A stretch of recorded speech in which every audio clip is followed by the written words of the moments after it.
Alright guys, let's shoot the Sig P322. Let's take a look at there. It does have a threaded barrel on it. Fiber optic sights, fiber optic rear sights. And if I remember right, this is fully adjustable if I remember.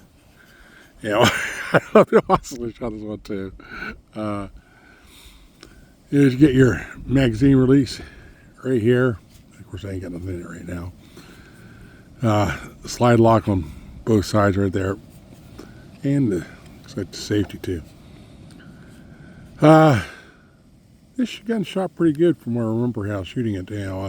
I liked it, like sandpaperish, like skateboard tape grips on it right there. Feels really good. It comes with the loader, and of course it comes with two 20-round magazines, which is a plus. And I got this one loaded up with Thunderbolts, and I got this one loaded up with a Gila Super Extra right there.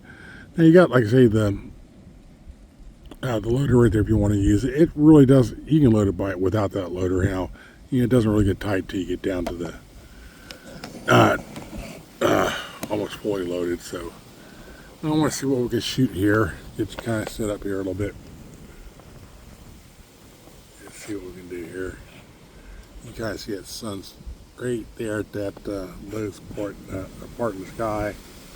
Wind's at 18 miles an hour, my phone says. You kind of see stuff blowing around, so not a day for shooting groups.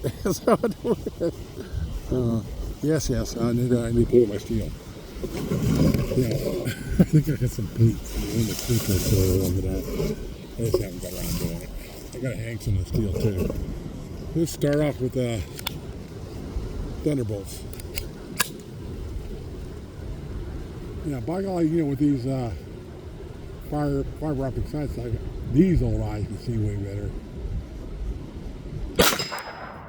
Can't shoot any better. You might need to adjust these. I can't remember.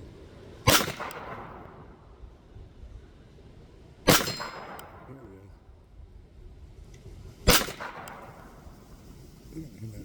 is. I got my earplugs in. It's hard for me to hear. I'm aiming just a little bit lower there. So let's see if we can get. I should have probably set up some swingers. Or another little panel swingers. But I didn't. They're all laying down.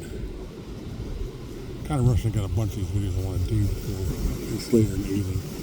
In this oblong steel target that has a heavy AR 500. I don't know how well you can hear it dinging. It's definitely going to swing great on it.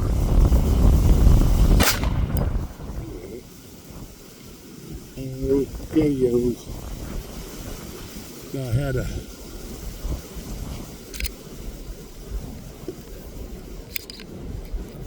fail to feed on me.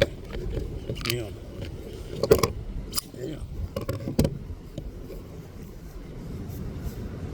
Kind of bit in the nose of it.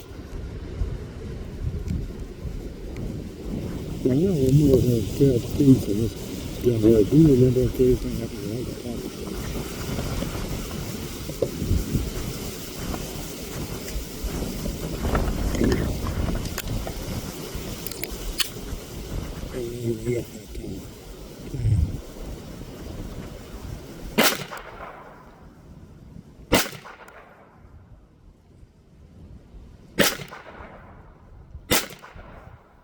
I can't tell. I have to review that now. Whether I'm hitting that or not.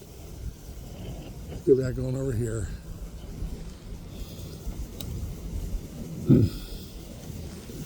Okay, you got that pinkies silhouette there at 75 yards. Let's see if I can get that.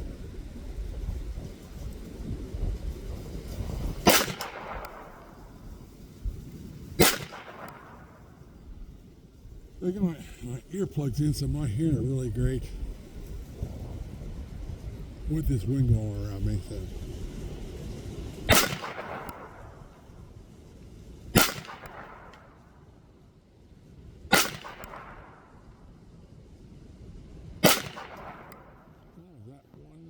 Ring there.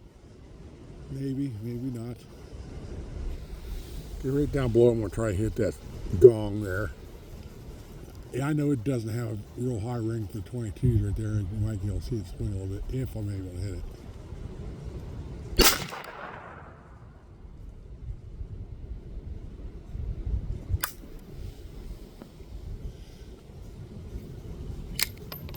And we had a stovepipe there. Not saying this gun would probably help with putting a little oil in before. These have all been sitting for quite a while, so it's kind of oil's probably getting dried up in them.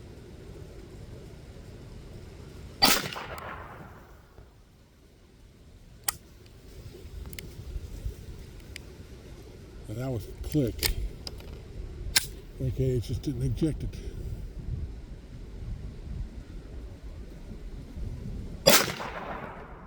Okay, that's the last round. Okay, didn't make the greatest showing there. I think if I was lube this up, or stop and lube it up real quick, we'd run fine. But it's making me look bad. Let me put a Gila in here. I got a magazine of it. Let's go out here and let's try hitting that white gong out there. That's at 100 yards. Let's see. Now, you can hear there without the wind now. That gong, it's only about a 1/4 inch thick gong. It does ring pretty loud if I can hit it.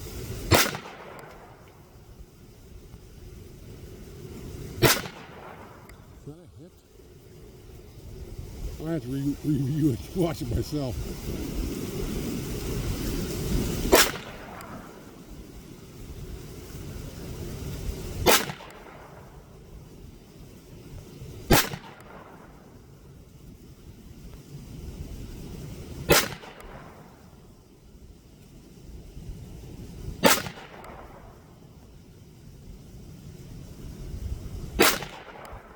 Not doing too good with that, fellers.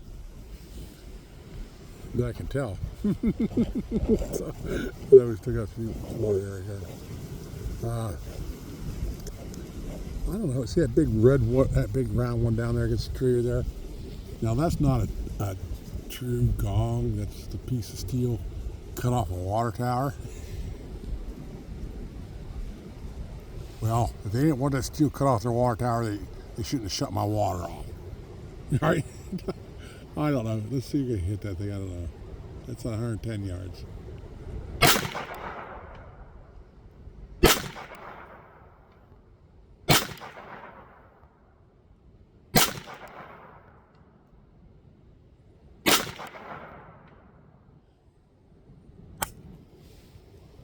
Okay. That did not eject that round. Well, I don't know if it fired off or not. It flew off the table and I brought it back, so. I don't know. Can't hear it. Yeah, let's come back to something. We're going to finish here. We're strong with the. Here we go. Camouflage. Saw it there at 25 yards. Let's see.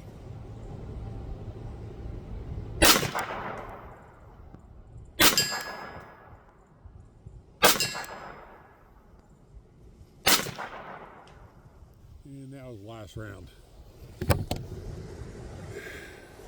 Okay, bring you back out of here. I was shooting off a bag, just so you guys know. Not my regular pistol rest. Because my arm trying to do as many of these pistol reviews as I can before it gets dark on me. Yeah, right there. I like the gun. Like I said, I've had a few. Usually I don't have the problem with the feeding or the not ejecting that I remember on this gun right here. I have had a few light primer strikes. I didn't see it on this gun, but I have one extra round of here. Don't let YouTube see me load this extra round up here.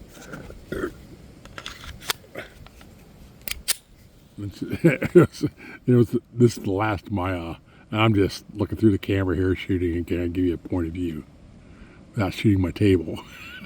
You guys see how well lit up that is? what the heck? It went click. You know, here's what I'm talking about here. If you guys can zoom this in here. Now, if you look right here, focus, you see an ever so slight light strike there. Not enough to put it off. I bet. Why it does that, I don't know. I've heard of some of the other ones when they first came out doing that. Maybe it needs good cleaning. I don't know. Okay, let me give you the point of view here again. Don't shoot my table. There we go. Okay. I do like the gun right there. Now, I will say, I don't want to sound like a sissy. This one compared to, like, say, the FN502 and maybe the TX22, a little more jump. Maybe it's a lighter gun. Maybe. I don't know. Yeah, or just maybe it's all in my head. Just, I ain't going to say kick, but you just see a little more jump when I fire it. But, oh no, it's not a bad gun right now. I like it. I'm glad I got it. I'd buy it again. Let me know what you guys think. That's the Sig P322, and we'll talk to you next time.